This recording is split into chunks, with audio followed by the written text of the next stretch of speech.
Alice au pays des merveilles, d'après un conte de Lewis Carroll.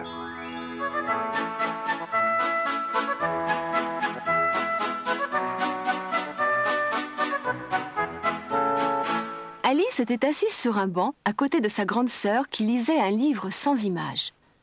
Alors qu'elle commençait à s'ennuyer, elle décida d'aller cueillir des fleurs quand un lapin blanc aux yeux rouges passa près d'elle en courant. Cela n'avait rien d'exceptionnel. Alice fut tout de même intriguée lorsqu'elle entendit le lapin marmonner. « Zut, je vais être en retard !» Puis tirant une montre de sa poche, il regarda l'heure et détala. Cette fois, Alice n'en crut pas ses yeux. Piquée par la curiosité, elle se mit à lui courir après. Mais il était loin devant et elle eut juste le temps de le voir disparaître dans un large terrier. Alors, sans hésiter, elle s'y glissa à son tour. Elle suivit d'abord un tunnel, puis celui-ci s'inclina et se transforma en un grand puits qui n'en finissait pas. Alice tombait, et pendant sa chute, elle voyait défiler des étagères pleines de pots de confiture et des vitrines remplies de gâteaux et de bonbons.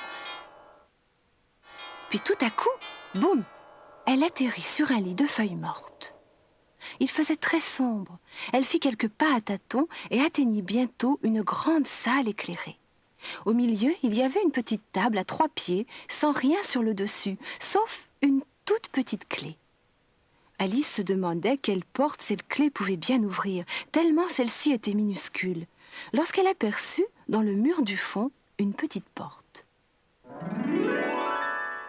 La clé entrait parfaitement dans la serrure.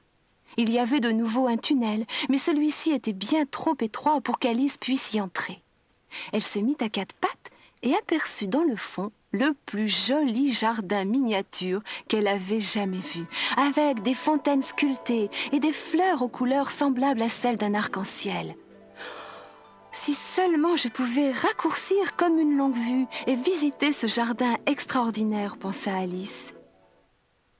Mais elle était décidément de trop grande taille pour pénétrer dans ce minuscule tunnel. Triste et désenchantée, elle revint vers la petite table. À ce moment-là, surprise, une petite bouteille y était maintenant posée. L'étiquette portait ces mots. « Bois-moi ». Alice n'allait pas obéir aussi facilement.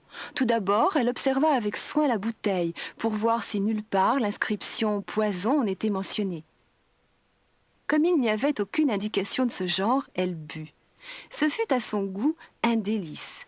Cela ressemblait à un mélange de jus de fraise, de jus d'abricot et de lait de coco. Mais, se dit-elle tout à coup, ne serais-je pas en train de rapetisser ? Oui, c'était bien cela. Alice raccourcissait comme une longue vue et elle eut bientôt la taille idéale pour passer la petite porte. Quelle chance ! Elle courut de toute la force de ses petites jambes et fut vite arrivée dans le magnifique jardin. Jamais elle n'avait vu autant de couleurs à la fois, ni senti autant de parfums délicats.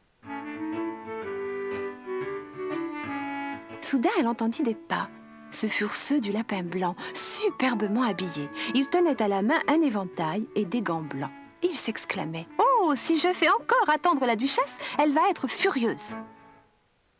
Alice, ne sachant où se diriger, demanda à l'animal pressé son chemin. « S'il vous plaît, monsieur le lapin !»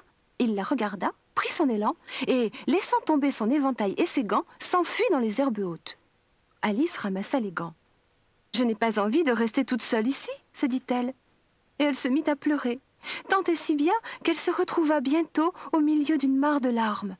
Le lapin qui repassait par là, loin de la consoler, lui dit avec colère. « Eh bien, chère Alphonsine, qu'attendez-vous donc ? Courez à la maison me chercher mon éventail et mes gants. » « Ce lapin me prend vraiment pour sa bonne à tout faire, » pensa Alice. « Bah, après tout, je ferais peut-être mieux de lui obéir. » Séchant ses larmes, encore chaudes, elle se dirigea vers une jolie petite maison blanche. Des rosiers en fleurissaient l'entrée, les roses étaient blanches, comme la maison, mais 3 jardiniers farfelus s'appliquaient à les peindre en rouge.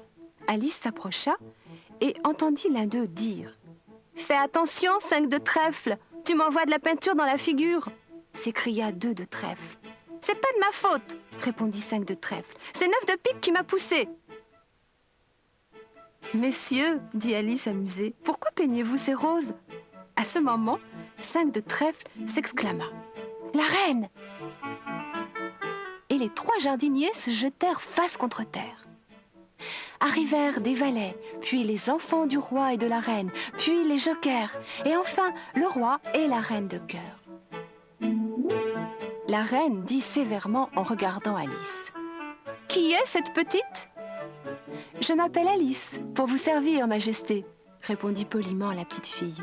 « Et eux, qui sont-ils » demanda la reine en désignant les 3 jardiniers. « Comment voulez-vous que je le sache? Ce ne sont pas mes oignons » rétorqua Alice, surprise elle-même d'avoir osé donner une telle réponse.